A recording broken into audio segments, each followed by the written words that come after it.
the Georgia Dome in Atlanta.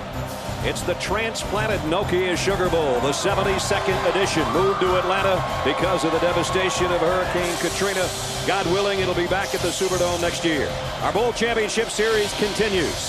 The matchup, the Big East champions and the Southeastern Conference champions. It's the Mountaineers of West Virginia and the Bulldogs of Georgia from the Georgia Dome. Both teams won 10 games this year. Neither expected to finish as high as they did, especially as champions of their respective conferences. This telecast available on ABC HD, presented by DLP Picture Technology. With Bob Greasy and Lynn Swan, I'm Brad Nessler. Welcome to Atlanta. We are all set to go. The Big East champions and the Southeastern Conference champions set to do battle. Mark Richt in his 5th year, 52 wins already. Only one of 9 Division I coaches in history with 50 or more wins in his first 5 years. And Rich Rodriguez, his 5th year, 35 of his 38 wins have come in the last 4 seasons. 4th straight trip for West Virginia to a bowl game. They've never been in a BCS bowl game. They've never won a Sugar Bowl championship. For the Georgia Bulldogs, this could be their 2nd Nokia Sugar Bowl title in the last 3 years. West Virginia won the toss and deferred. Georgia will receive. Pat McAfee's got it teed up, and the 72nd Nokia Sugar Bowl in Atlanta is underway. Kick to Marcus Brown in a corner. He can't return it, and Georgia will work offensively from its own 20-yard line. DJ Shockley with 3 wideouts as McClendon, Massaquoi, and Harris are out there for him. Here comes a blitz off the corner, trying to set up a screen pass. It's delivered too high, intended for Thomas Brown. They had it set up. They had the DJ play. Was getting a lot of heat. Georgia had the play they wanted. That was good planning. Mark Richt calls the plays. He had what he wanted. They just didn't connect on it. The blitz comes from the right side. Eric Wicks. Look at all the red shirts out there. Wicks gets there. Wicks is the strong safety. So one of the safeties blitzing early in the ball game. Back deep, Antonio Lewis and Vaughn Rivers waiting on the punt from Gordon Neely-Kelso. And he'll be delivering this near his own 15-yard line. Averaging almost 43 yards a punt on the season. Hangs it up. Returnable, though, from the 28. Made the first man miss. Lewis across the 45, an excellent field position for the Mountaineers out to the 47-yard line. 48-yard punt, but a 19-yard return. Nice return by Lewis. Well, after Georgia's 3 and out, it's Pat White's turn. The redshirt freshman quarterback. What a year he's had. This is his 5th start on the year. He took over after the Virginia Tech game and has started the last 4 games. This will be his 5th start. He is outstanding. You saw 875 yards rushing. The only player in college football Division I that had a better per rush average was Reggie Bush. Get used to this. This is a spread offense, but they don't throw it a lot. They'll run it most of the time. White flanked by Slaton, the freshman, and he gets the call off the right side. Georgia trying to stretch it up. Slaton's got the corner and more. First down, West Virginia on the first play of the ball game. Let's take a look at the Nokia starting lineups for the Mountaineers. In front of White, Moses and Justice are all Big East performers with Garrett, Stanchek, and Sheffy. Slaton is the freshman sensation. Bailey, the tight end. Bolden, Miles, and Renaud, the 3 guys we've already seen at wide receiver. So immediately, the Mountaineers move into dog territory at the 42-yard line.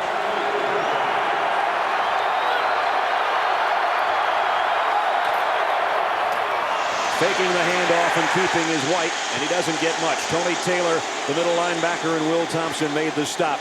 Defensively for Georgia, there was one change up front as Ray Gant comes in. Gerald Anderson's got a bad back. Moses, the leading sacker. Golston and Thompson round out the front group. The linebackers only 3 times this year. All the linebackers have played together. Miller, Taylor, and Jackson is the way they want it. Tony Taylor back in the middle. Mitter, Blue, Battle, and Jennings a secondary. It's a veteran group. It's a good group. Greg Blue will take your head off, and Tony Taylor's the guy in the middle that just had the first tackle of the ball game. 2nd down and 10, West Virginia. White taking it wide, got the corner, got a good block. Now the flag down, might have a holding call as he got to the 35-yard line. Tim Jennings came up on the corner and made the stop. The officials, that's Jay Strickerts from the Pac-10. It's a Pac-10 officiating crew.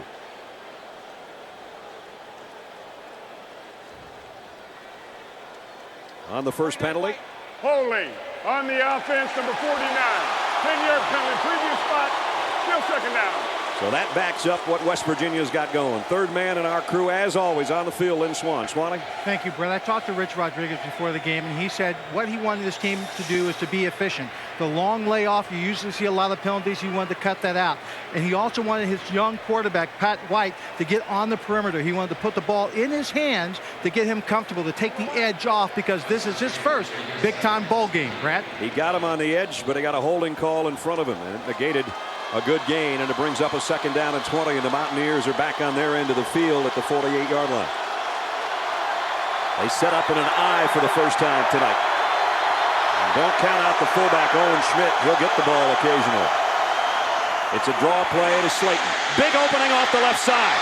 He's in the open field, and he's got great speed. Slaton inside the 20. He's gone.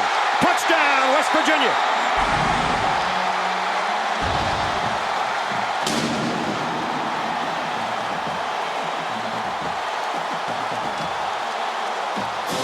Shocking the Georgia defense on its opening drive.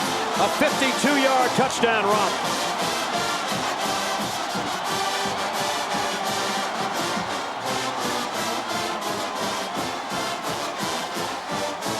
Season-long run for Slaton of 52.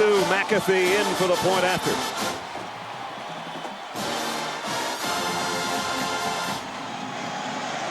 Up and good. And no surprise there, Brad.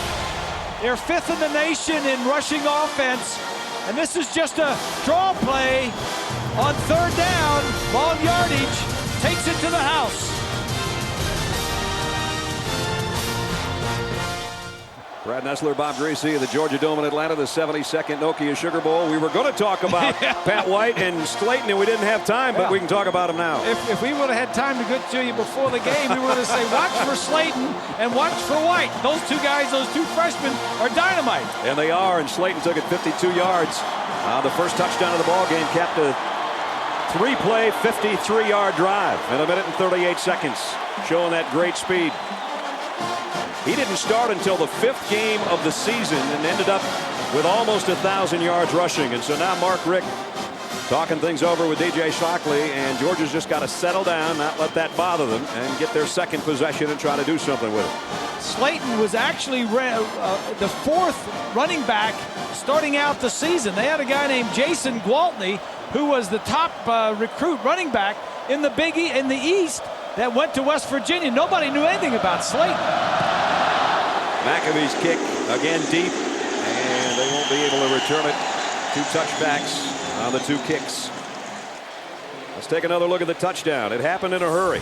Take a look from behind. The fullback here is just going to go lead the way up into the hole. The offensive line, nobody pulls. They all just block. Now watch the fullback. Gets the block there in the huge hole off to the left side. Slaton saves his speed until he gets to an area where he can use it. He read the blocking well, got through the hole. You know, he's got, for a freshman running back, very impressed with him. Flags down as Georgia carries it out to the 25. Craig Lumpkin on the carry for Georgia, but again, a penalty marker thrown immediately.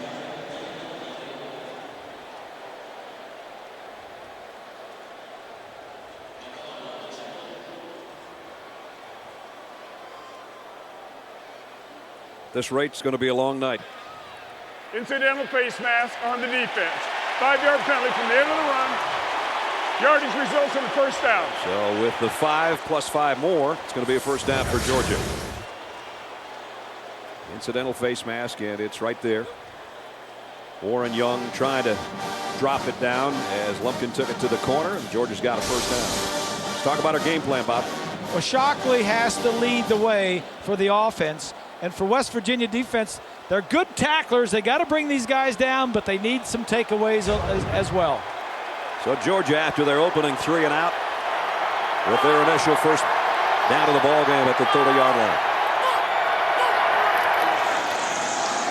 Lumpkin again, big hole up the middle, and he might have another first down. This is a little of what we saw in the Georgia Tech game that we did. They started the game with Thomas Brown.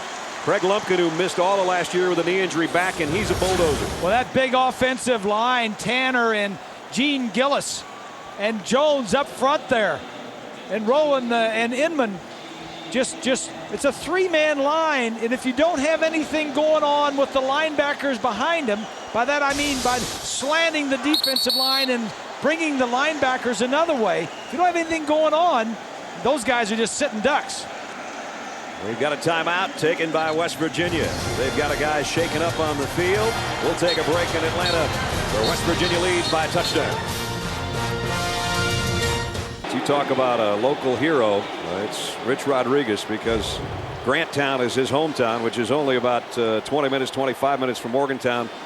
And they've got a sign on both ends of town that say Granttown, hometown of Rich Rodriguez. And they say that the town's so small they could have probably just put it on both sides of the same sign. I'm from one of those too. You don't need two signs.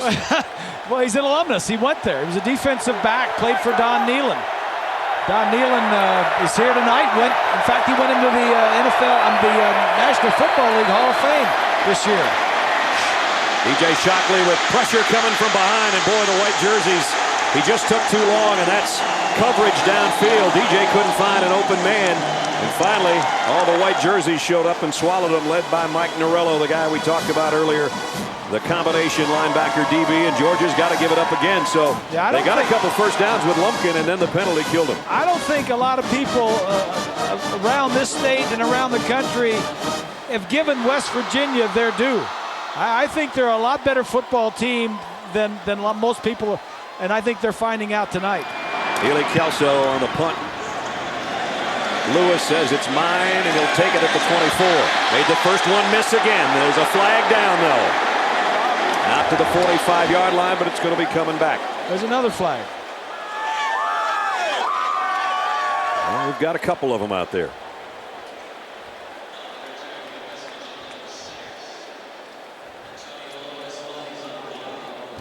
There are 2 fouls on the play. Illegal block in the back on the receiving team, number 3. Also, personal foul, face mask on the defense, number 42. Those penalties offset. We'll replay the down. Boy, I don't know how it took that long to figure out you have to do it again. Yeah, that's when you really wish they didn't have the microphone and they just got together and they just said, all right, what do you got? What do you got? Let's go back and kick it again. So we'll try it one more time. Remember, the penalty on that guy is what stalled Georgia's fairly good-looking second drive of the ball game. So Ely Kelso and the punting unit have to come back on. Mark Richt, the SEC Coach of the Year. And Rich Rodriguez, the Big East Coach of the Year. Ely Kelso, local product for the Georgia Bulldogs. Played right there at Clark Central in Athens. It was a second-team Big East, Southeastern Conference punter. Ooh, he got close to that one. He hung it up. They'll have to call fair catch. Vaughn Rivers does at about the 36-yard line. So the Mountaineers with a touchdown lead and a first down at their own 36-yard line. White on the option will keep it. Thought about a late pitch and thought better of it. Tony Taylor, the middle linebacker, made the stop.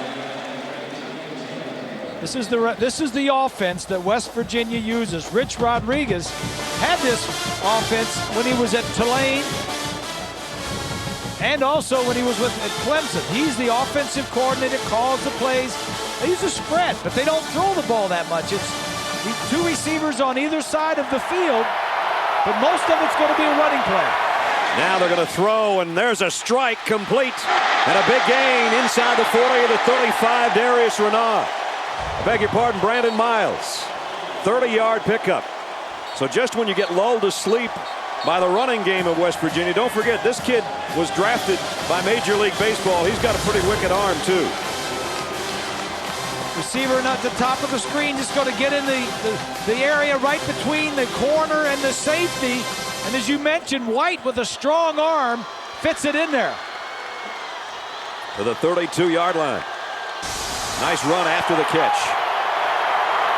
First down for the Mountaineers. They've got it working here in the first quarter with 8 minutes remaining. And another good gain by Slaton. Picked up 8 more. Greg Blue came up from the secondary to make the hit. And right now, West Virginia's got Georgia on their heels. Well, what Georgia knows, the defense knows, is this offense spreads you out and then they run the football. They're the #5 rushing team in the nation and the 115th passing team in the nation. So they're not going to worry too much about them throwing.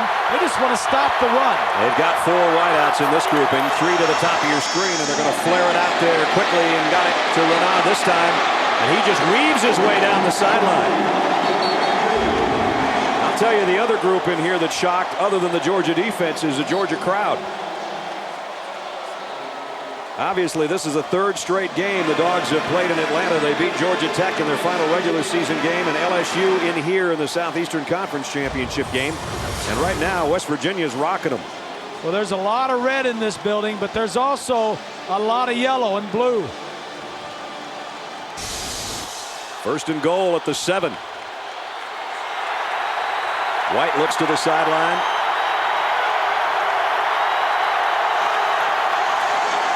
Quarterback draw. Trying to find some room and trying to pick up some blockers inside the 5, and he made something out of nothing there. He's inside the 4. Georgia, I think, knew what was coming. They just couldn't catch him. Couldn't do anything about it. Pat White was not the starter at the beginning of the year. Adam Bednarik was. He got in every now and then Rich Rodriguez just could not let him in, not let him play. He just had to get him on the field. 2nd down and goal at the 3. West Virginia by a touchdown, leading 7-0. They fake it to Slaton. White wants to throw. Does to the end zone. Touchdown.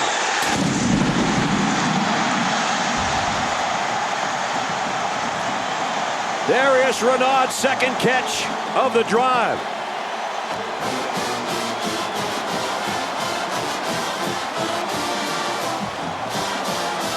Three-yard touchdown throw, and White, for him, his 8th of the year. White rolls to his left. Doesn't seem like he's intimidated by the Georgia Bulldogs or playing in the dome or all of the stands and the fans and all that other stuff. He's calm and getting it done. Extra point by McAfee's good. The 11th ranked team in the country shocking the Georgia Bulldogs right now. It's early and there's a lot of football left, but they're up by 2 touchdowns. The Mountaineers have come from Morgantown looking for their first Sugar Bowl crowd, and they are off to a good start. West Virginia 14, Georgia nothing. The Mountaineers of West Virginia, 3-yard touchdown throw. Pat White to Renaud. Here's the score. The receiver that's going to get open is going to come across. White is going to roll out. The fullback slides out here. He didn't get the fullback, but he wants the receiver in the end zone, Renaud. Little fake, roll across. Now here's what he sees. He sees right in here, right through the opening there, gets it in between the 2 safeties. That's Battle and Blue, fits it in there. And again, McAfee, his 3rd kickoff, his 3rd touchback, pinning Georgia at its 20. I think this whole Bulldog team is in shock. I mean, they've played on this stadium a month ago and just really took it to LSU. LSU took it to Miami a few days ago, and then you know that Georgia had to feel pretty good about themselves, but they come out here, first 2 possessions, they punt, and West Virginia scores on their first 2 possessions. They may be in shock, but in shock they're going to have to trust. Here's a good run up the middle. Ball is out. I think West Virginia's got it. They do. D. McCann on the fumble recovery.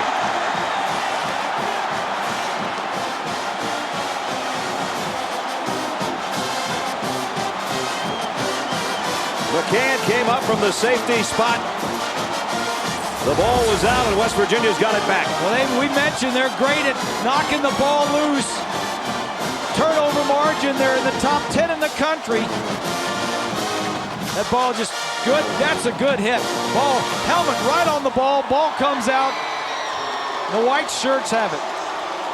D. McCann with a recovery, a dive with a hit. And West Virginia in great shape again. +12 on the turnover margin. now they're plus in this ball game, and they've got a 2-touchdown lead. First down at the Georgia 26. Slaton, big hole off the right side again. Now he cuts it up. Gets 8 or 9 before he's run out of bounds. Well, this offensive line's really coming off the ball as well for West Virginia. Well, but what this does, this offense, this spread, it causes indecision in the minds of the linebackers. When the quarterback fakes to the back, they have to hold their position. They don't know whether to go with the back across the formation or wait to see if the quarterback's got it and he's going the other way. Basically, the blocking makes the defense make decisions in space, which isn't a normal Southeastern Conference try to slam it down your throat approach. Here's the fullback, and this time Georgia's there to meet Owen Schmidt. No gain on the play. Jarvis Jackson and Tony Taylor along with Blue from the secondary to make the stop, and it brings up a third down situation. I'm not sure West Virginia's been in a third down situation tonight. They haven't. Third down at 2. This is the same offense that Rich Rodriguez used at Tulane with Sean King that was so successful. At Clemson with Woody Dantzler was so successful. High snap. White wants to throw back and does. Got a little screen out on the side. It's a first down, and it's going to be close to 1st and goal. Brandon Miles with another catch and a good run after. That's the second time he's done that tonight. The first time he got 30 yards. This time he got 7.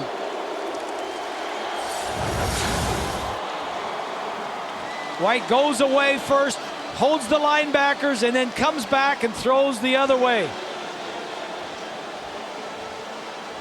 So now they've got a first down at the 11-yard line, and Georgia's a man short defensively trying to run a defensive lineman out there, and he just got in place in time. White on the option, and he's going to lose a little bit here. A yard or 2. Charles Johnson was the first man there. Tony Taylor, the middle linebacker, as well.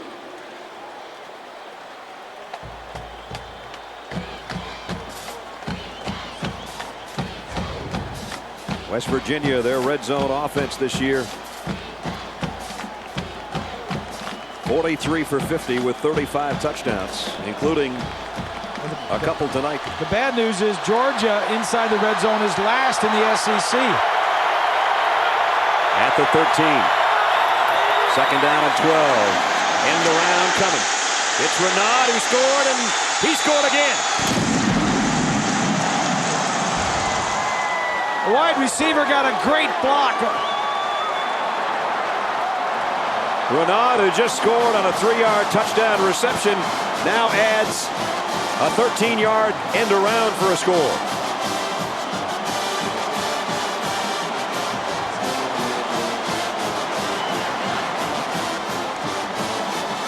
The faces of the Georgia fans tell the story here. Yeah. West Virginia scored on their first 3 possessions. And they lead 21-0.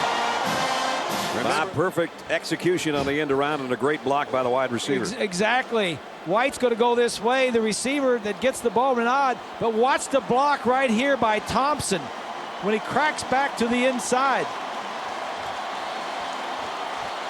Little shift right there, but right here, the huge block by Thompson, and Renaud just gets around and gets into the end zone. That took Greg Blue right out of the play, and Renaud did the rest. His second touchdown, capping just a 26-yard march. Remember, that followed a fumble by Danny Ware, who's right there hiding behind his teammates. You know, Brad, they're so methodical. I mean, it's just they're under control, very disciplined. Matter of fact, take care of business. And it's West Virginia I'm talking about, not Georgia. Right. LaMarcus Brown from the 3. First time Georgia's been able to return a kick. And he's not going to get to the 20-yard line. The only thing Georgia probably has seen that resembles this is a few years ago when Charlie Strong run a defense somewhat like this when he was a defensive coordinator at South Carolina. Exactly right. That's exactly right. But you don't see this type of defense or this style of offense West Virginia has very often. Shockley, play action, look out, hit as he throws, the ball is loose. West Virginia's on top of it unless they call it an incomplete pass. And right now they're saying West Virginia football. Another Georgia turnover just when they got things working. Lorello, the guy we just talked about, the combination DB linebacker, is the one that made the hit. As you just mentioned it, Lorello on the coming from the right side beats the tackle over there. See if his arm is coming forward. And no, it's not. No, it's not. That's a good call. Right at the 50-yard line.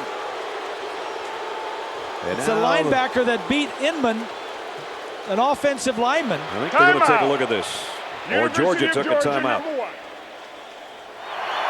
Second down, a long 9. Just a direct snap. White just takes off with it, and he finds some room up the middle. It'll be about 2 yards shy of a first down. Lynn? Well, Brad, you said the Peach Bowl. For those folks at home that did not see the Chick-fil-A Peach Bowl this year, both Georgia and West Virginia were here for that game. Why do I bring this up? Because for LSU in that ball game, they had a quarterback that had never started for them. Came into this ball game and was absolutely superb. I have to believe that Pat White saw that ball game, learned from that experience, and he is playing a very controlled, efficient football game, unflustered by the fact that this is his first Sugar Bowl, his first BCS bowl game. Yep, and Matt Flynn did have a big night on Friday, as Bob and Swanee and I were here for that one. And it was a rout for LSU, and it caused a lot of replacement of coaches at Miami in the last day or so. Another reason Rich Rodriguez said he wanted to bring his team is because he said we wanted to come into the big building and see what the excitement's all about, hear the noise, try to get a feel for it, so when we go in there, it won't be like the first time we've been at the rodeo. He said we did kind of a Hoosier thing. We came in, made sure it was 100 yards long and 53 1/3 yards wide, and they're playing like they're in their backyard right now. I like Rich Rodriguez. I do too.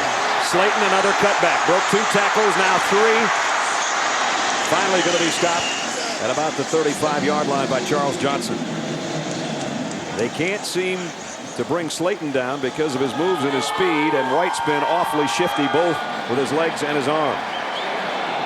And what a first quarter for the Mountaineers of West Virginia from the Big East Conference, as they have dominated the Georgia Bulldogs. And look at them hustle down to the under end of the field. They're eager for the second quarter to start to see if it goes as good as the first. Hadn't been a good start for Uga. Our presentation, the Nokia Sugar Bowl, will continue after this message and a word from our ABC stations. Mountaineers leading 21-0. This is the end of the first quarter. Can you tell who's ahead and who's behind? They couldn't wait to get down there. I bet they never had all year had a better first quarter than that one. West Virginia's 3 third-down situations have all been 3rd and 2. White fakes it to Slaton, rolls, wants to throw, and now he'll take off on his own, and he's got it and more. Tiptoes out of bounds at about the 19-yard line. He is so quick that one linebacker or one back cannot bring him down. Got 12 yards on 3rd and short. Taylor, the middle linebacker, was out there in good shape. 43 was there and just couldn't make the play. So down to the 18-yard line and right back in the Georgia red zone again. And looking for more, already leading by 21. High snap, handled pretty well, and Slaton off to the races. Touchdown!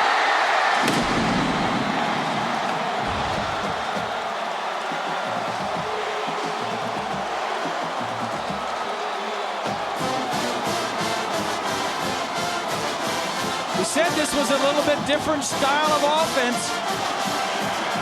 This is what Urban Meyer ran last year at Utah.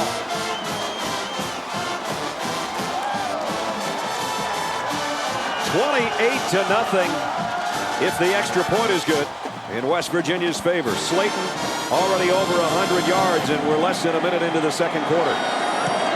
McAfee knocks it through. Wow, the folks that came dressed in blue and gold are enjoying it right now. 103 yards and 2 touchdowns for Slaton. Renaud's got the other 2, and with 14:10 remaining in the first half, it's all Mountaineers in the Nokia Sugar Bowl. They lead by 28.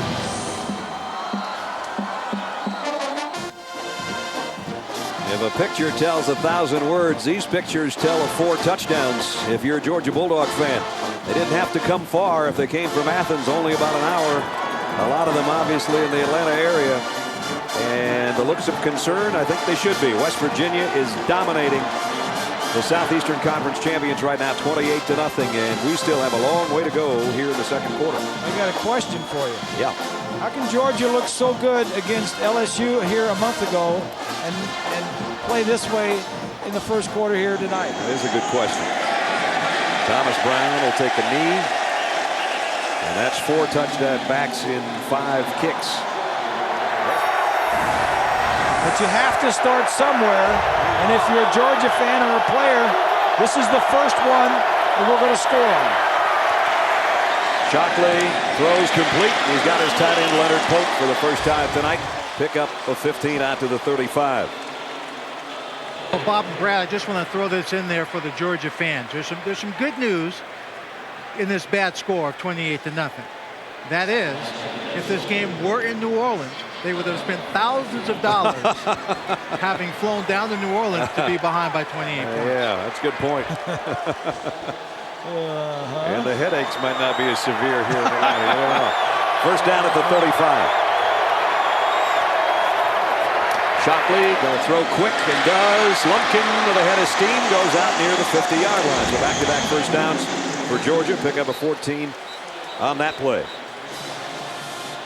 This will be the first play run by Georgia in West Virginia territory tonight at the 34-yard line.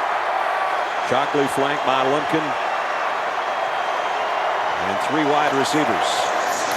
Lumpkin straight up the middle, big opening. Lumpkin cuts it out inside the 20, down the sideline. Craig Lumpkin, touchdown.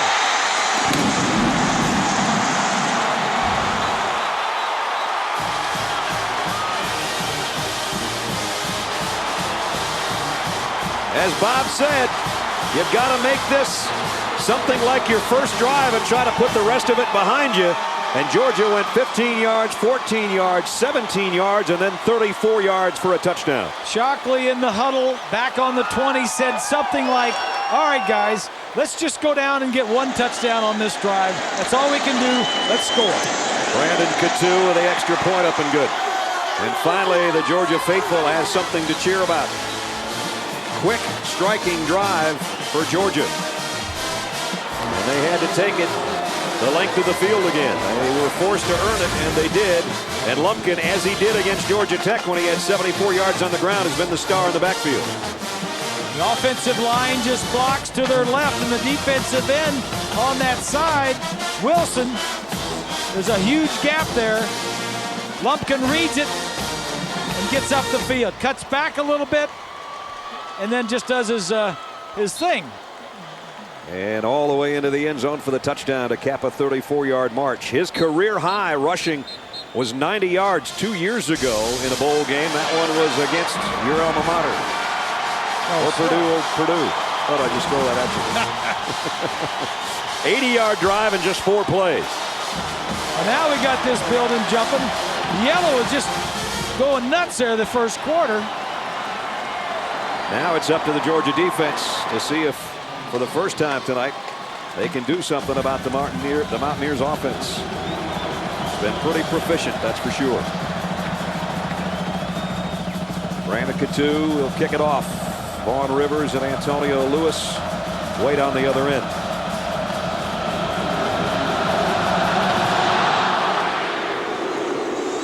It'll be returnable. Rivers from 2 yards deep. Gets it out to the 20. Got hit at the 22 and bounces his way out to the 25-yard line. So that's where the Mountaineers will go to work, leading 28-7. And this is the biggest play of the ballgame so far for the Georgia defense. West Virginia is not huddling. They go back to the line of scrimmage and call the play.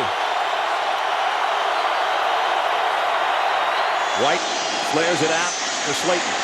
Slaton looking for blockers. He won't get the first down, but he did get back into Georgia territory at about the 46-yard line, where it would appear that West Virginia might have to punt it away for the first time. But you never know. Here comes the punting unit. And you still never know. With the smile Rich Rodriguez has had on his face all week, you never know. And you still never know. That is Phil Brady, the punter. Second team all Big Easts. And Thomas Flowers, a guy that has 1 touchdown return this year against Tennessee. Look at the line splits, Brad. Look how wide the line splits are up there. I'm not crazy about that formation ever, but they are going to pooch it. And Flowers going to have to call for a fair catch at about the 9-yard line. So Georgia's defense finally stops West Virginia, but it took them quite a bit to stop them. The question now is, can Craig Lumpkin and DJ Shockley and company do something with it offensively for Georgia? We'll find out when we come back. And of course, this game, 71 years in New Orleans. This is a once-in-a-lifetime in Atlanta. It'll be back where it belongs next year. All goes well. McClendon on the reception. Knocked out of bounds, but he's got a first down. Mike Norello. Another stop defensively, and Georgia continues to move it. They're starting to settle in, but they're trailing by 3 touchdowns. Yeah, well, they're trying to open the things up. Shockley is settling down. He was a little off key to start with. McClendon, the inside receiver, goes to the outside. Mark Richt is the offensive coordinator. Both head coaches call the plays for the offenses in this ball game, and both do a very good job. But the quarterbacks are the ones that make them go. 1st and 10 for the Dogs. Play action. Shockley going to throw. Overthrew his man and almost had it picked off. Anthony Mims was back there. Pope, I think, was the intended receiver. He also had McClendon on a deep route, but it looked like Pope's the guy overshot. Yeah, well, Rich Rodriguez said we don't have anybody that can cover Pope. He said he could be eating peanuts off the top of our linebackers' helmets by the time the game's over. That's Rich's words, not mine. He is a big fella. They list him at 6'7". He says, I'm not 6'7", I'm 6'8". And who's going to argue? 3 wide outs and Shockley in the gun. Might be a blitz coming from the corner. Here it comes. Shockley got rid of it down the middle. Complete. Going to be a first down to Massaquoi. Well, you saw Lorello, 23, coming. And somebody just picked him up at the last second to allow Shockley to get rid of the ball. He was coming with a head of steam, too. From our left side, Lorello, I think, would have gotten there before he got rid of the football. We mentioned a little bit earlier Sean Bailey not playing in this game, so Kenneth Harris, the freshman, gets a start. Massaquoi, the freshman, has really been their #1 receiver this year. Now on the ground, Thomas Brown. Broke a tackle, cuts outside, he's got excellent speed. Brown inside the 30. Goodbye! Touchdown, Georgia.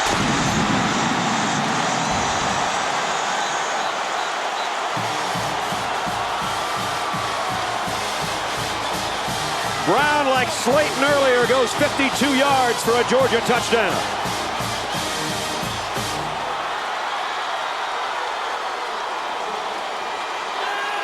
Looked like they had him bottled up in the backfield, but Thomas Brown bounced it outside, and the sophomore from Tucker, Georgia, took it to the barn.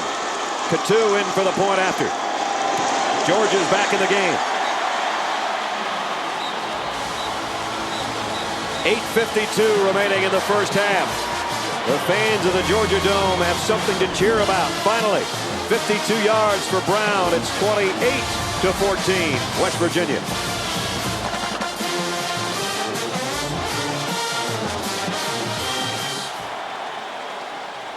Career long run, and Georgia, Bob, has 14 points despite running only 1 play tonight in West Virginia territory. That's crazy. How do you do that?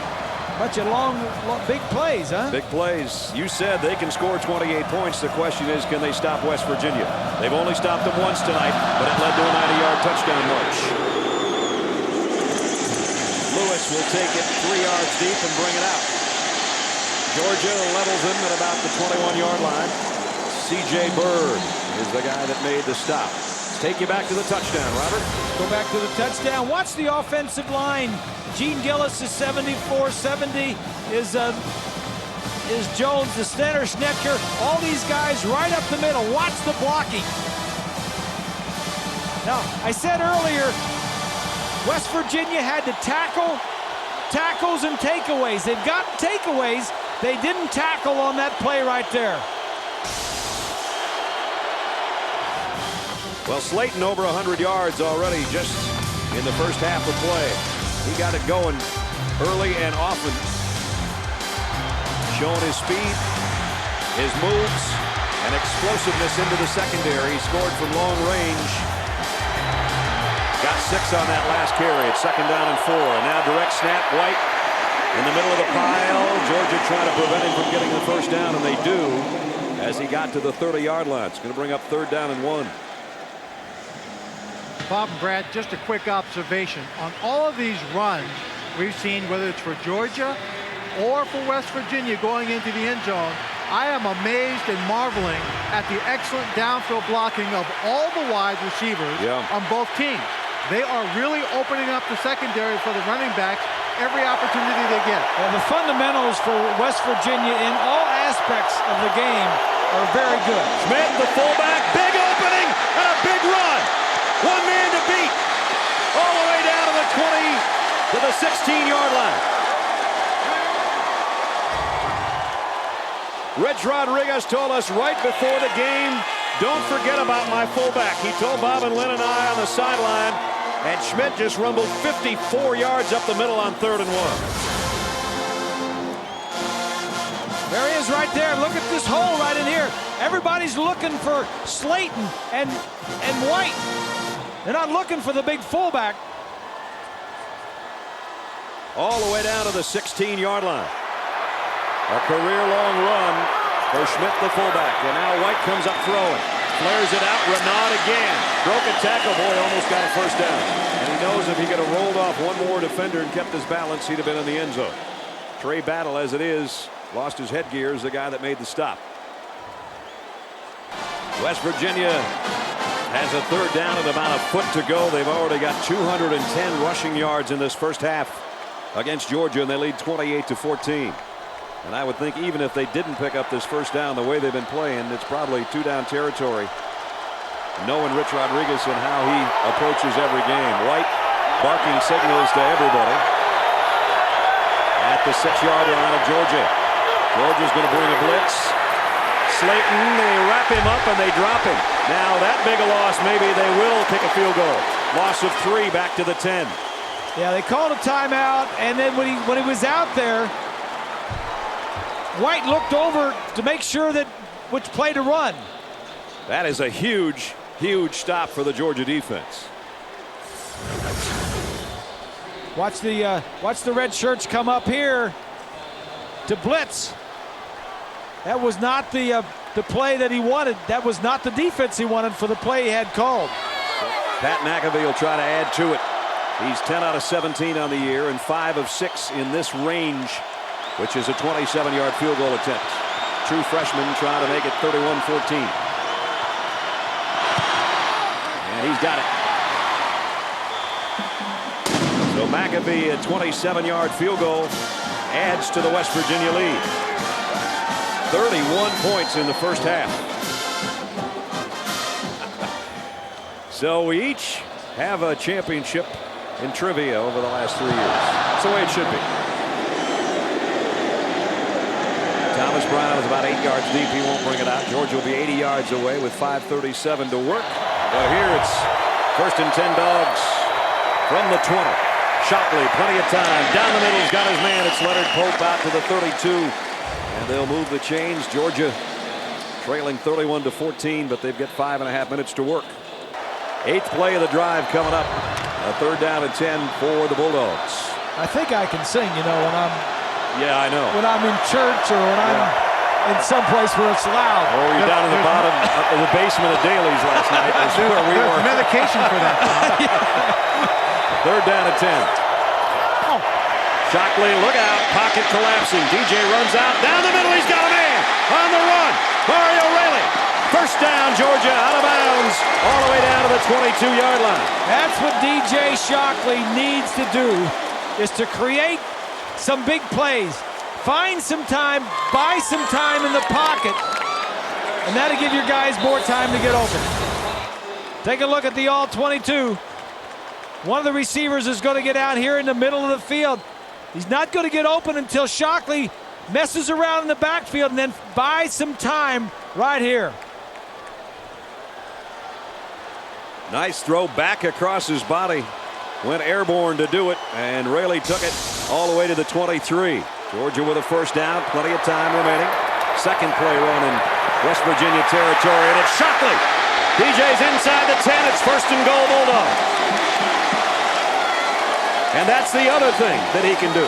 Now you're seeing the full impact of DJ Shockley. Let's use all of his talents. That's very similar to the offense that West Virginia's been running. It's a tough offense to stop. You fake it to the back, and the quarterback is a runner. Most quarterbacks aren't runners. These two are. First and goal for Georgia at the 8-yard line. Brown is a tailback. They fake it to him. Shockley wants to throw. Plenty of time, and now running out of it. Got a man open. It's Pope. Down to the 4-yard line, a pickup of 4. Yeah, he needed to give Pope a better throw, and then he could have gotten into the end zone because he didn't have far to go, and he could have gotten there. But Shockley was moving around, running around. He's probably tired, and he gave him a low throw. Georgia should be tired offensively. As Bob said, all their drives are 80 yards and 90 yards. They're trying to go the distance again here before halftime. And we've got 1:10 on the clock running. 2 tight ends set, second and goal. Georgia at the Mountaineer 4. And we got single coverage out here. Shockley to the end zone. Touchdown, Leonard Pope.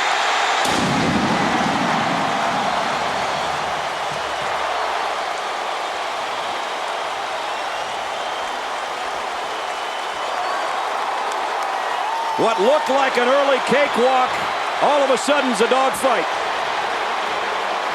31-20 with the extra point upcoming.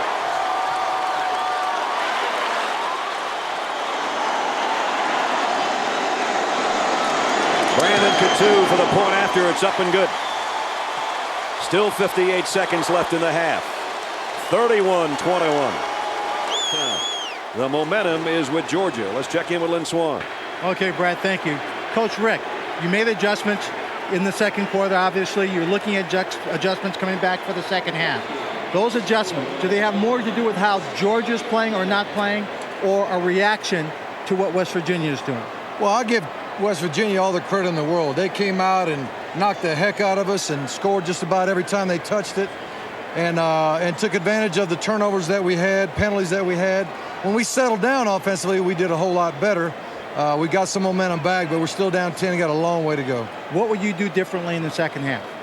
Well, hopefully we won't turn the ball over, and maybe we'll get 1 or 2. That'd be nice. All right, Coach. Thank you. Thank you. They did turn it over twice. Both of those were turned into touchdowns by West Virginia, but Georgia has battled back. Halftime of the 72nd Nokia Sugar Bowl at the Georgia Dome. West Virginia 31, Georgia 21.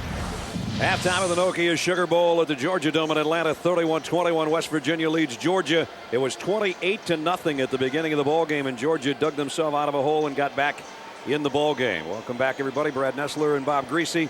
And you know, I don't know if it's a game of inches, partner, but there was a couple big plays in that first half. One was 3rd and inches, and one was 4th and short. Georgia converted to keep in, and they kept West Virginia out of the end zone on the other one. Georgia stopped West Virginia, forced them to go for a field goal, and then they turned around. Here it is right here. They stop them, stuff them, and then West Virginia goes for a field goal and makes it. And then later on, Georgia goes down next possession, 4th down, and goes for it, makes it, goes on and gets a touchdown. Georgia has to go 80, 90, and 80 to get back in the ball game, and they pick up a 4th down situation. You know, 52 points, we understand they just told us, is a BCS record for 2 teams combined in the first half of play. I think we got some fireworks left, don't you? I hope so. I was a little worried when it was 28-0. But I don't, you know, neither defense has stopped the other team's offense. Georgia got theirs going. They've scored the last 3 times they've had the ball.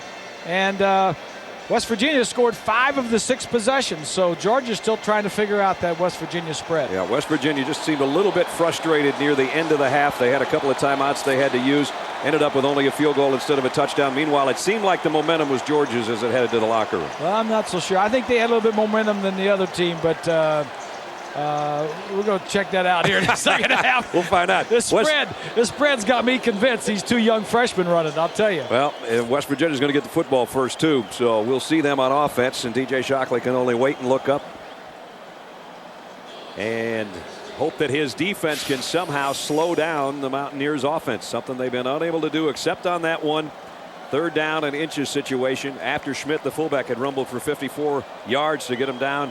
They came up with a 3rd and short, and they made a big play, and they forced a field goal, and then they went down and got another touchdown. So 31-21. Katu to kick off.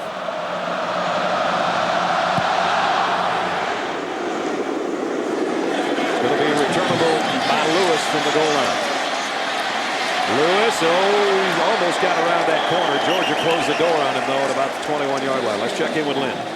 Brad, Coach Rodriguez told me when he was coming out for the start of the second half, he says, we knew that Georgia was going to be a tough opponent. We knew they were going to come back. Yes, it was a great first quarter, but there was a whole football game to play. He said, this is like a fight. All he knows that he has to do is answer the bell. He's got to come out. He says, we've got 100 more slugs to go in this ball game. Then we might have a chance of winning it at the end. There's a bunch of punches left, I think. I'm impressed with that young man right there, Pat White, the redshirt freshman that is taken over this squad. This is his 5th start here tonight, and he is doing everything he can for that offense. How good's he going to be in a couple of years? Oh, boy. Wow. From the 22. They give it off to Slaton. Slaton cuts it up. Runs into Georgia's defense in Quentin Moses. Statistically, in the first half, it was so lopsided early, and then as we showed you as it went along, it got more and more even. And in fact, Georgia had more total yardage. Remember, they dropped it twice. See the turnover story down there, the second from the bottom. Yep. Those both turned into touchdowns. 14 points, that's right. And then the battle of the field position, where you're starting from, we've been telling you, Georgia has been starting inside their own 20 all night. Here's 2nd down and 9 for the Mountaineers. Their opening drive of the 3rd quarter. White's going to throw a quick one and got it complete to Miles. And he's got another West Virginia first down. Miles and Renaud have really done a nice job. They don't throw often, but they throw effectively. Well, they've got this little thing going that Georgia's. Here's Pat White, the same pass that he just hit. He was 8 of 9 in the first half passing. Including that touchdown to Renaud when he split the 2 safeties for Georgia. So the false start makes it 1st and 15. Back at the 42. On the option. White's going to keep it and go down. That time he just ran into congestion and slipped down. Well, they had more red shirts over there also. You know, it's funny when Mark Richt going to the locker room talked to Swanee. Swanee said, what do you expect in the second half? He said, well, they've got 2 of ours. Hopefully we can get a couple back. And instead, Georgia has turned it over for the 3rd time. Now they're just hoping that unlike the first 2 fumbles, they don't give up another touchdown. Yeah, and it's tough to win when you don't win the turnover margin. No doubt. And this time Georgia's got Schmidt wrapped up as well as he got to the 45-yard line. Here's a big 3rd down and 12 coming up. Last time they had 3rd down and this long, it was actually 3rd down and 18. And White rolled to his left and wanted to throw back to his right. And that's when Quentin Moses came up with a big sack. So they haven't been in a 3rd and long situation too many times. Yeah, they don't want to be in this situation. They are not a drop back passing team. They want 3rd and 5, 3rd and 4. They don't want 3rd and 12. She wants to stop. 3rd and a dozen. White in trouble in the pocket. They're going to get to him this time. See, that's not where he is at his best. All that stuff for him, 1st and 2nd down, when he's faking to Slaton and going on the outside and all that, he is not a pocket passer. Take a look from behind Skycam. Offensive lineman, see if Slaton can pick up the blitzer on the outside. Does it a little bit, but not very good.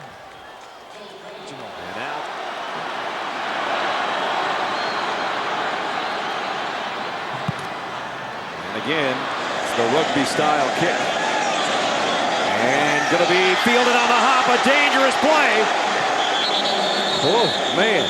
Thomas Flowers. You talk about guts or lack of smarts. I don't know which. So DJ Shockley's chance again, as final instructions from Coach Rick. And the Mountaineers and Mike Florello will be looking to stop the Georgia offense. 31-21 when we come back.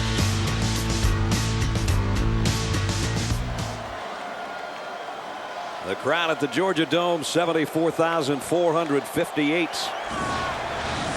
About 5,000 off the Nokia Sugar Bowl record, but of course that's when it's in the Superdome, and that's a bigger place, and we hope they're getting it put back together for next year. DJ Shockley, first down, over the middle, got it to Massaquoi. And Massaquoi got tattooed as he got about 9, almost 10 yards before Jay Henry made the stop. Georgia with a first at their own 42. A little over 3 minutes left in the third quarter. Dogs trail the Mountaineers by 10. Look like they might blitz DJ Shockley here. They come with a delayed blitz. Shockley in trouble. Got rid of it. Almost completed it to Leonard Pope. Or he thinks he could. From the 42. Lumpkin out to the 45 as now they give Lumpkin a chance because Ware has fumbled. Brown has fumbled. Shockley has fumbled. Lumpkin has held on to it, and he's the bigger back of the three that they use. 211-pounder. Actually, Ware's pretty good size, too. Both those guys well over 200 pounds. Third down for Georgia. Third down and 7. Georgia is 3 of 7 converting third down conversions. Only 2 wide receivers. Blitz coming. Shockley steps up in the pocket. Now trying to find some room on his own. DJ Shockley's got a first down. Inside the 40. All the way down to the 34-yard line. Now, you don't teach that. That's just a big play that DJ Shockley makes for himself. When you take DJ, that's what you get in the package. You got somebody that's going to drop back, look around. Nobody was open. The protection is there. He steps up. He looks around.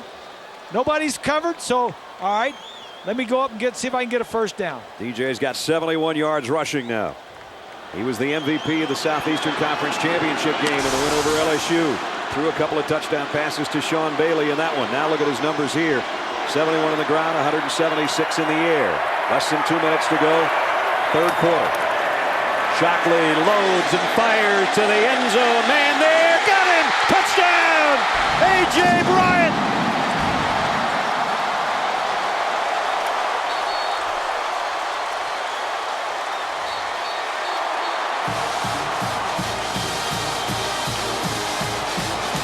A couple hours before the game, we had a tornado warning in Atlanta. Now we got a dog watch. 31-27.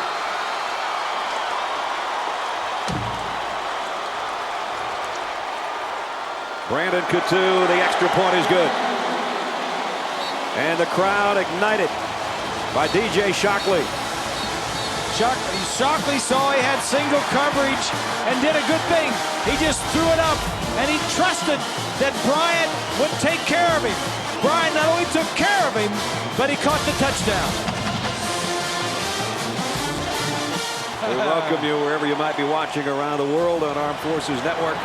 We got some kind of game brewing right now in Atlanta.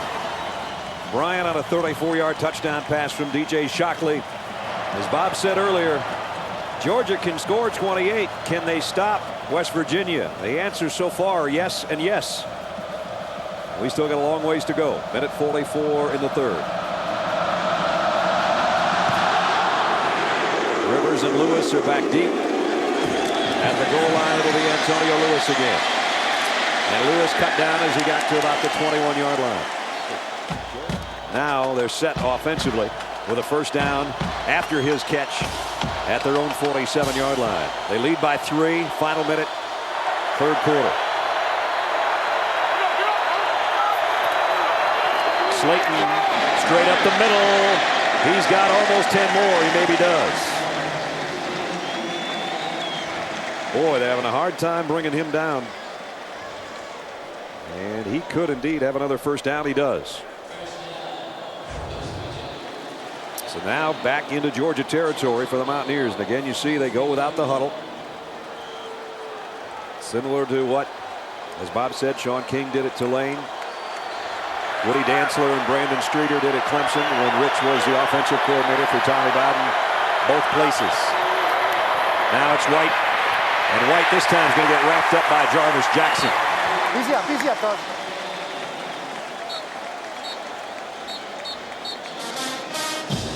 That might be the final play of the third quarter as White's got time to look to the sideline. And I think they're just going to let this run down, and they won't have very far to go to switch ends of the field this time. Remember the first quarter when they led big? They're still going to hustle down now. They only got about 15 yards to go, though, this time. I think they're going the wrong way. They're going to have to come back. I think they went too far. Our presentation of the Nokia Sugar Bowl will continue after this message and a word from our ABC stations. Don't go away. We got a big fourth quarter coming up.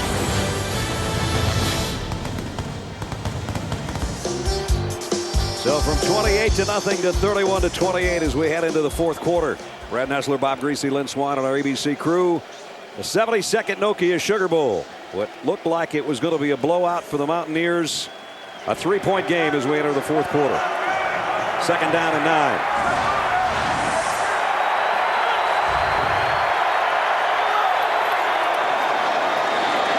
Schmidt, the fullback, inside the 40. And he got about 4.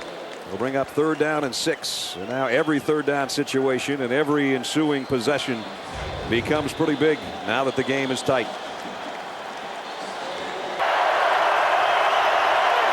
Second and 10 at the 31. Georgia has not come up with a big defensive play tonight. Almost a face mask there. I think there was. Flags fly all over the place. As Pat White's head does not go in that direction without some impetus from somebody. Personal foul, face mask on the defense, number 95. 15-yard penalty, automatic first down. It's on Jeff Owens, a defensive lineman who made the All-SEC freshman team. Let's check in with Swanee. Well, I'm standing on the Mountaineer sideline where the original Sugar Bowl trophy that was made in 1935 is located. Interesting story. Greg Blackwell, who's the director of communications for the Sugar Bowl, and Paul Houlihan went in after they were evacuated, came back to the Sugar Bowl to recover some things out of the Superdome that were there. The room was absolutely looted. It had been guarded by the 82nd Airborne, which Greg was a member of the 82nd Airborne 2 decades ago. The only thing they didn't take or destroy was this original priceless trophy. He took it, and Paul Houlihan will get to call this play, Brad. That trophy might be going to West Virginia.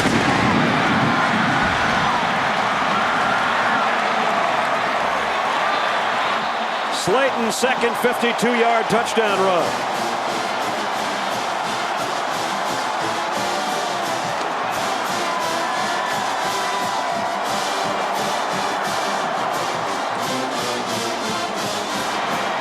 .187 yards for Slaton. It's just good blocking up front by the offensive line. McAfee in for the point after.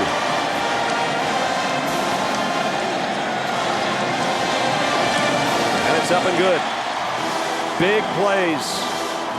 We talked about how good this team rushes the football. Between White and Slaton against Pittsburgh, those two alone rushed for 399 yards. And now Slaton's got 187 on his own, including this one, Bob. Take a look.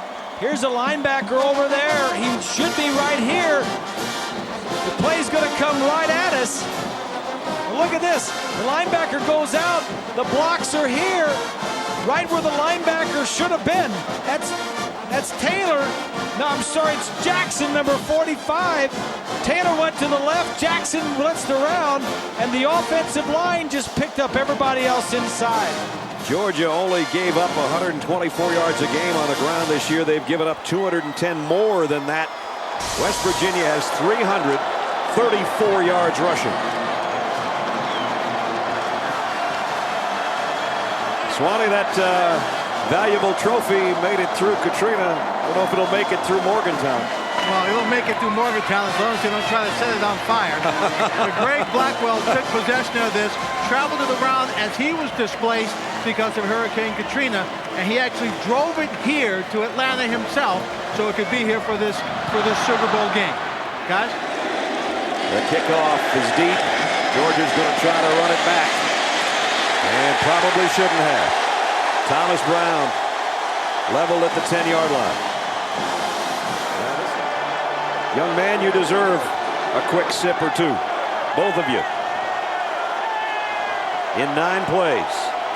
And now Georgia knows what they must do.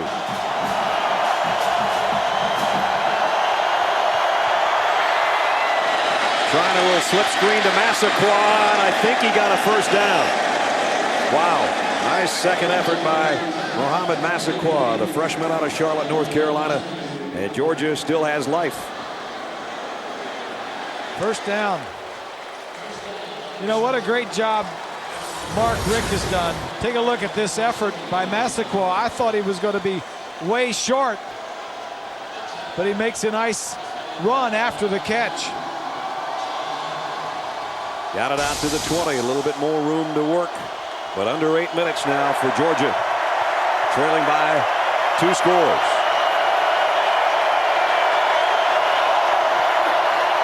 Shockley over the middle to Pope on the run, and he got about 7 more. Dragged down by Mark Magro, the inside linebacker. These fans take a collective gasp right there. You could almost hear the stadium get quiet all at once because they know they've got to come to life for the next 7 minutes and change for their teams. I don't think anybody's left. I don't either. It's after midnight. And there's nobody's left this stadium.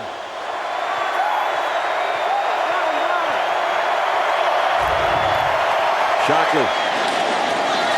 Massaquoi might have caught it with second effort. A flag flies in. Possibly an interference call or a holding call on the defense. He was trying to find a handle on that football as he was driven backward.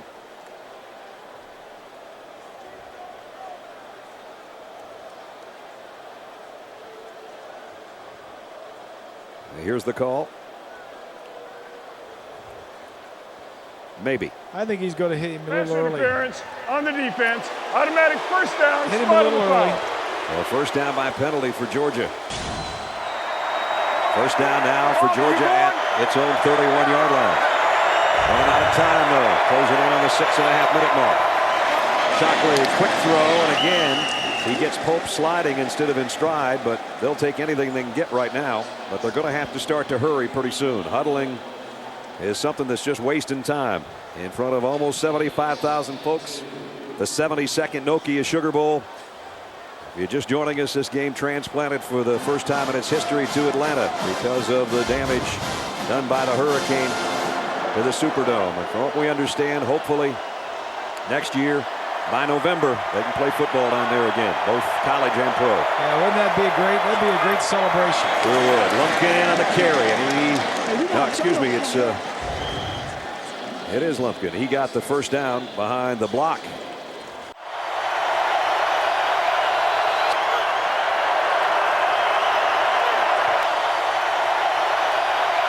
DJ Shockley, play action. Flushed out of the pocket by Hunter. Wants to throw. Gonna go long. He's got a man open right now. But it's too late. And now another flag. Might have pass interference. McClendon was all alone back there. And that's a smart play because it doesn't get spotted down there. Yeah, he was open by 15 yards. He just couldn't get the ball to him. And with the pass interference, it's only a 15-yard penalty from the line of scrimmage. He was open by about 15 yards, but DJ was running for his life against the grain and had to try to wind up and throw it as far as he could. On the defense, number 23, 15-yard penalty, previous spot, automatic first down. Here's the receiver. He's just going to go straight down the field. In the NFL, this is a 50-yard penalty. Now there he is. Now he was about 15 yards. Now come on, get here, hurry, hurry. He looked like Andrew Jones waiting for that one. So it's first down, though, in West Virginia territory at the 43-yard line. Massaquoi, McClendon, the wide receivers with A.J. Bryant joining him in the slot. Georgia pretty much forced to pass here. Shockley back, wants to go back deep down the middle. He's got a man open, got him! It's McClendon, touchdown!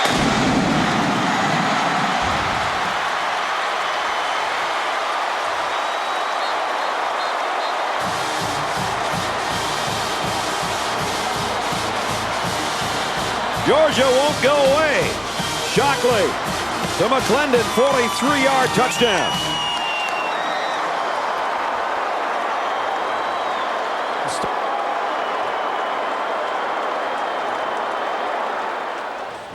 Katu in for the point after.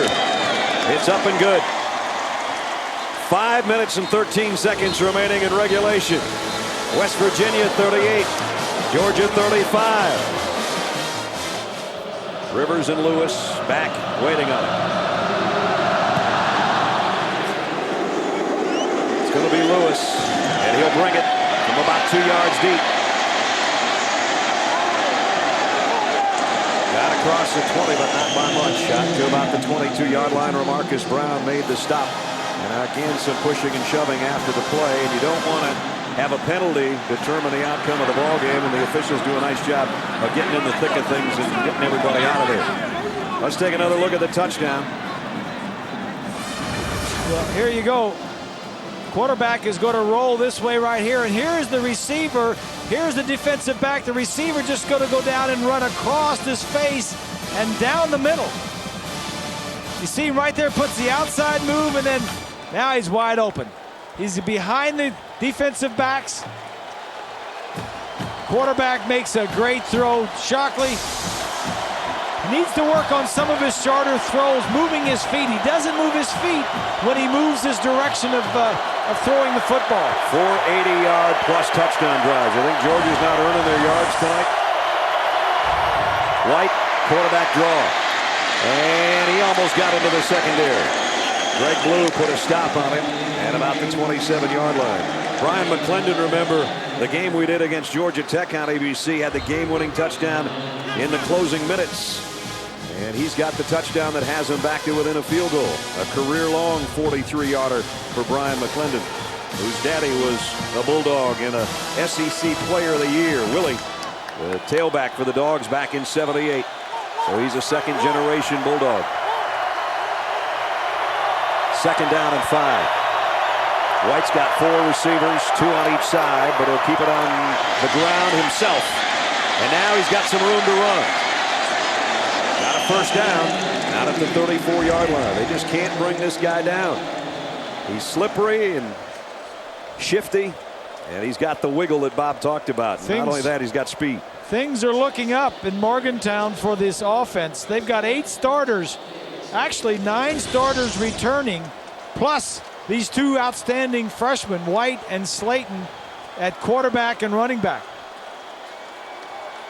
And look at on the freshman rushing list, White 4 and Slaton 2. And White now has 67 yards on the ground. Remember, Schmidt, the fullback's got 82. Slaton's got about 190. Slaton again. First down, West Virginia. Out to the 47-yard line. Another 12-yard gain. The score is 38-35. Coming into this game, both defenses were ranked in the top 10. Georgia, in fact, was the number 4 scoring defense in the nation. They only given up 15 points a game. West Virginia was the number 8 total defense in the nation. All those numbers are out the window. They're all out the window. Slaton now officially has got 200 on the ground. And a first and 10. Using all the clock they can. Same play. Slaton broke 1 tackle and drags Blue and another guy with him. They got about 3 yards, but that's out of bounds and stops the clock. Swanee? Bob and Brad, remember the first game of the year that we did? West Virginia at Syracuse. Right. Watch these 2 teams, those 2 teams. West Virginia, not nearly the team it is today then. And one of the many questions that Rodriguez had about his team was, one, maturity, and two, team speed. He didn't know how much maturity they were going to have and how much team speed. I think he got it all. I do too. They seem to be getting faster by the carry. White option pitch, a dangerous one, and Slaton's dropped in his tracks by Tim Jennings.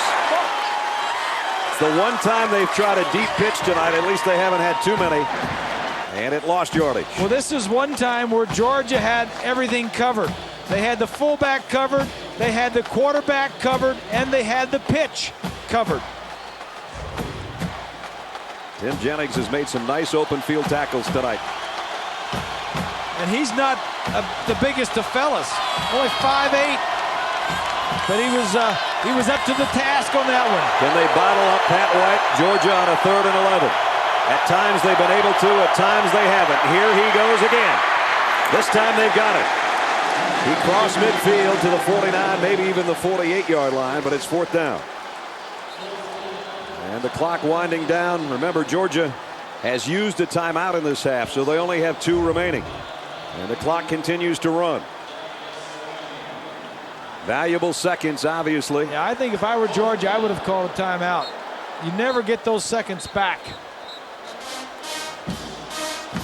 Mark Richt hoping that Willie Martinez defense could do the job, and they did on that 3rd down play. And now West Virginia can let it wind on down. They won't have to call a timeout if they choose for another couple of seconds. They take it all the way down to 1:45. And now the Mountaineers with a 4th down will take a timeout. We'll take it as well. 1:45 remaining in regulation. West Virginia 38, Georgia 35. Now it's Phil Brady's time to punt. Georgia has 2 timeouts left. 1:45 to play in regulation. And now they're going to fake it. Brady, the punter's got a 1st down. And that might just sew up the Nokia Sugar Bowl for the Mountaineers. They ran the widespread look again with their punting formation. They had 3 guys over to the left, and Brady just followed them.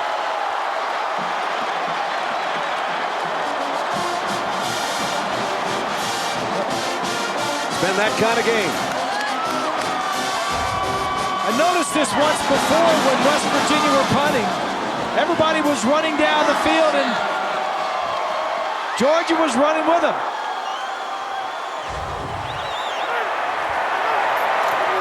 And now, unless West Virginia puts it on the ground, they should be able to ice this game away. It's a gutsy call by Rich Rodriguez. Watch these guys right here. All those guys. Now watch. When the white shirts, the red shirts take off with them. And Brady with a 1st down run, a huge play. 1:10 remaining. West Virginia in control, it appears now. Look on DJ Shockley's face tells the story. Georgia was hoping for another chance to at least tie it, but it looks like the fake punt for West Virginia will ice it for the Nokia Sugar Bowl, as Georgia's only got 1 timeout remaining with 1:13 left. And what a huge, huge win. First BCS appearance for West Virginia. They've never won a Sugar Bowl. And it looks like they've got an opportunity for Coach Rodriguez in his 5th season for one of the biggest wins in their school's history. Well, West Virginia hasn't won many bowl games. Nope, they have lost 11 of their last 12. 11 of their last 12 they've lost. Here's a toss sweep. Slaton. And Georgia trying to stretch it out and put him down with just over a minute remaining in the ball game. A gutsy call by Rich Rodriguez on the fake punt. You tell your punter, if it's there, take it, and if not, punt it. Well, this is going to bring the close to our season, fellas. Another great year. Brad Nessler, Bob Greasy, Lynn Swan. We've been together a long time. What a way to end the season in the 72nd Nokia Sugar Bowl. And what a performance by the Mountaineers of West Virginia. What a comeback by the Bulldogs of Georgia to give us a ball game. Wow, talk about fun. There's been some surprises in this bowl season, and this may be one of the biggest. I don't think anybody gave West Virginia any chance to win this ball game here tonight. And you know the neat thing is when we've been around both Mark Richt and Rich Rodriguez this week, they're both two of the classiest gentlemen and young coaches to be around, both in their 5th year. And all week long when we'd see Rich, he looked like a cat that swallowed the canary. Like, you know what? I think we're a little better than everybody thinks we are. And Mark Richt, what a great guy he is. I mean, and he's been great for the University of Georgia. I mean, he's been the best thing since Vince Dooley for the University of Georgia. I mean, he's what a game. Good job, both teams. Just congratulations to the Mountaineers, as Coach Richt is already out on the field, and they're just going to let the clock wind down as the Mountaineers of West Virginia will be the 2006 Nokia Sugar Bowl champions. There could be some furniture getting burnt up in Morgantown tonight.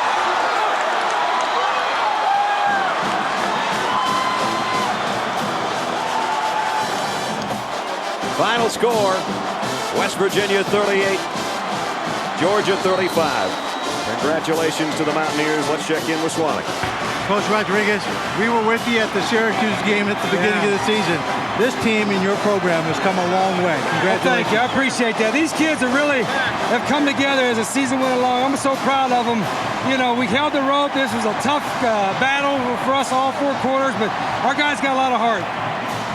Was there any one thing that made the difference in this ball club? I know you talked about speed, all 3 maturity. phases, the guys kept believing. I think we talked about that before the game. Just keep believing, playing hard, keep slugging, see what happens. Well, you told me at halftime there was going to be a fight and you had to answer the bell. You said there were 100 slugs that you're going to have to take. It was probably 200 slugs. We've been out here a long time, but sure feels sweet. Coach, it's a little history for your program. Congratulations. Enjoy it. Thank you so much. Thank you, guys. As sweet as sugar. 2 Coach of the Years, 2 conference champions, and they battled to the very end. Final 38-35. What a ball game. The 72nd Nokia Sugar Bowl. We'll be back with some final comments in Atlanta at the Georgia Dome when we come back. Congratulations to the Mountaineers.